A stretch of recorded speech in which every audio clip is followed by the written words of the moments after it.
السلام عليكم ورحمة الله وبركاته. اللهم صل وسلم وبارك على سيدنا محمد وعلى آله وصحبه أجمعين.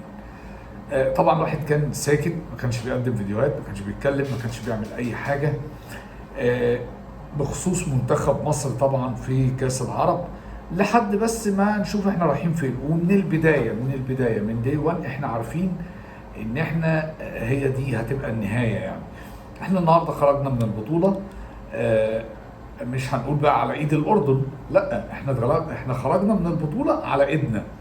خرجنا من البطوله على ايد منتخب مصر بنفسه. منتخب مصر من البدايه قابل منتخب الكويت، فشل ذريع، بنتغلب ونتعادل بالعافيه، يعني بيدخل فينا جون وبعدين بنتعادل بالعافيه.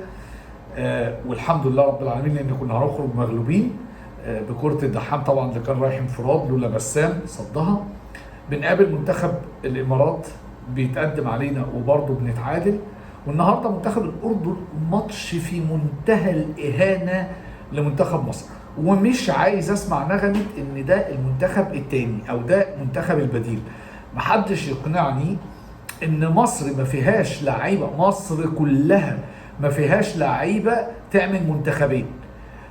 عيب جدا ان الجمله دي تتقال. محدش يقول لي ان حلمي طولان رايح بالمنتخب التاني، ده منتخب مصر. محدش بقى يفهمني ان احنا ما عندنا، سيبك بقى بصرف النظر عن المحترفين، يعني ما احنا برضه منتخب مصر الاول مش كله محترفين. احنا منتخب مصر الاول في 4-5 محترفين، اهلا وسهلا على راسي، لكن الباقي عادي لعيبه محليه. فمحدش يقول لي ان منتخب مصر كمحليين ما فيهوش فرقه تعمل منتخب، فرقه تلعب كوره على الاقل. مش يحصل اللي احنا شفناه النهارده، ولا يحصل اللي شفناه قدام الامارات، ولا يحصل اللي شفناه قدام الكويت. يا جماعه الخير، انا راجل عايش في الكويت اصلا. احنا يعني قبل البطوله ما تبتدي كنا احنا بنهزر مع زمايلنا الكويتيين هنا في شغلنا، كنا بنتكلم في ان هتبلعوا مننا كام وبتاع. بصراحه ربنا نجانا من منتخب الكويت، ربنا نجانا من منتخب الكويت. مباراة الامارات نزلنا ولا لينا اي هوية ولا لينا اي شكل ولا عملنا اي حاجة. يمكن منتخب الكويت في مباراة الكويت احنا لعبنا شوية، مش هنقول لعبنا كورة برضو، احنا بس عشان هو منتخب الكويت منتخب برضو متواضع، فقدرنا نعمل قدامه مباراة كويسة. وفي الاخر هو كان بيتقدم علينا وكان هيفوز علينا، وكان ممكن الكويت يصعد على حسنا.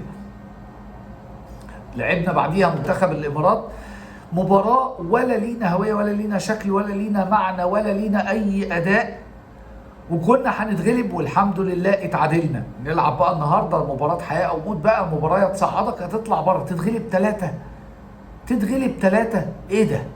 إيه ده؟ بأي طريقة وبأي شكل وبأي منظر، وإيه الحقارة دي، وإيه اتحاد الكورة الفاشل ده.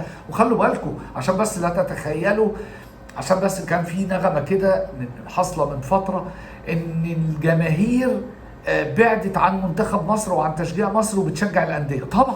طبعا اكيد يعني، لان انا لما بشجع منتخب مصر انتوا هتجلطونا يا جدعان.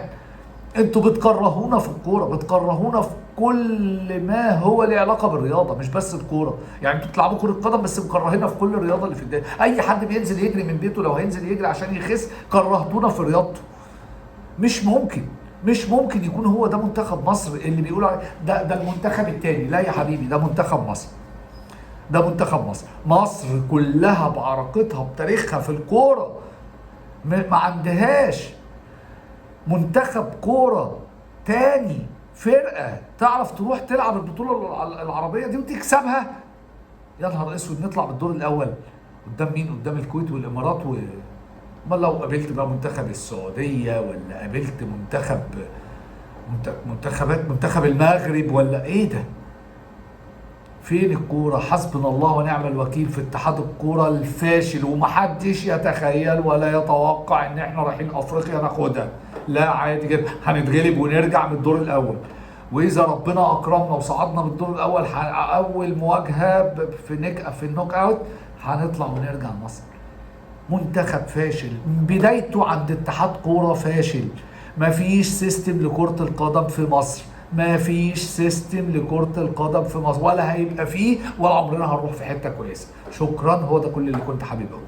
السلام عليكم.